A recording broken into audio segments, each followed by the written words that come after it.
Assalamualaikum warahmatullahi wabarakatuh. Hari ini kami Safa dan Kisha dari kelas 11 ingin menjelaskan tentang berpikir komputasional. Tujuan pembelajaran dalam bab ini yaitu berpikir komputasional. Kita diharapkan dapat mampu menjelaskan dan menerapkan algoritma standar untuk beberapa persoalan, seperti menjelaskan bagaimana data disimpan dalam struktur data tertentu dan menentukan strategi yang efektif untuk menyelesaikan persoalan yang disajikan.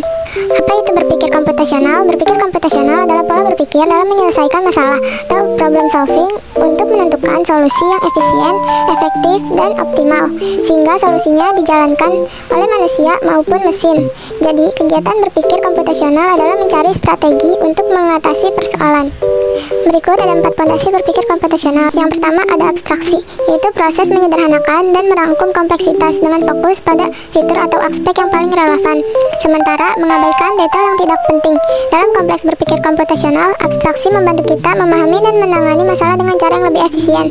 Contohnya, jika kita berada di sebuah ruangan yang di dalamnya terdapat banyak benda dan ingin mencari buku dalam ruangan tersebut, tentunya mata kita akan tertuju pada benda yang berhubungan dengan buku, serta mengabaikan benda-benda lain di sekitarnya seperti mainan di meja makanan dan lain-lain. Yang kedua ada algoritma, menuliskan otomasi solusi melalui berpikir algoritmik atau langkah-langkah yang terurut untuk mencapai suatu tujuan atau solusi. Jika langkah yang runtut ini diberikan ke komputer dalam bahasa yang dipahami oleh komputer, kalian akan dapat memerintah komputer mengerjakan langkah tersebut.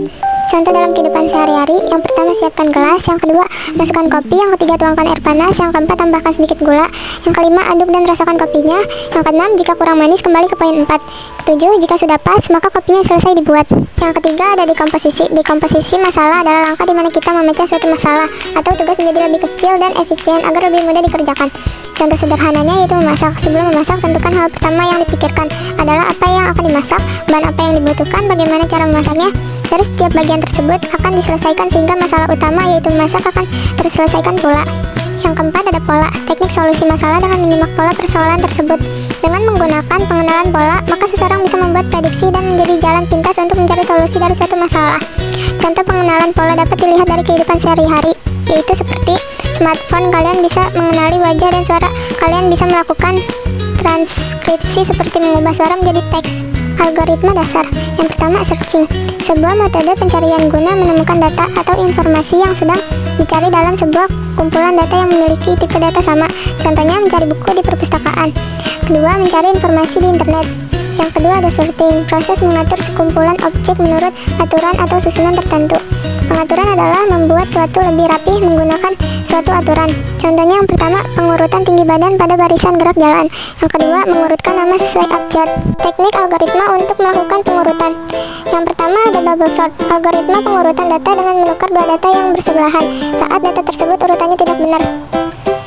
Yang kedua ada insertion sort, metode pengurutan data dengan melakukan penempatan setiap elemen data pada posisinya dengan membandingkan dengan data-data yang telah ada. Yang ketiga ada selection sort, teknik pengurutan dengan cara mencari nilai tertinggi terendah di dalam array, kemudian menempelkan nilai tersebut di dalam semestinya. Algoritma ini dapat mengurutkan data dari besar ke kecil atau ascending, dalam kecil ke besar descending.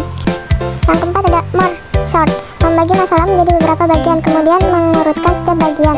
Selanjutnya menggabungkan bagian yang telah diurutkan kembali menjadi satu.